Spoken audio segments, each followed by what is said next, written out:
Today, let's learn how to use the Cosentyx Autoinjector pen, also known as secukinumab, an anti-IL-17 treatment used for psoriasis and psoriatic arthritis. The injection is given under the skin in areas such as the thigh, abdomen, or upper arm if someone helps you. Avoid skin that is red, irritated, or scarred. Take the pen out of the fridge about 30 minutes before use and check that the liquid is clear. Clean the injection site with an alcohol swab and let it dry completely. Remove the cap, hold the pen at a 90-degree angle to the skin and press firmly until you hear a click. That's when the injection starts.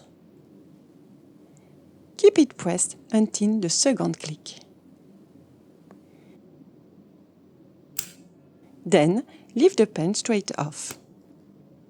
You can gently press or massage the area afterward if needed. Dispose of the used pen in a chapped container.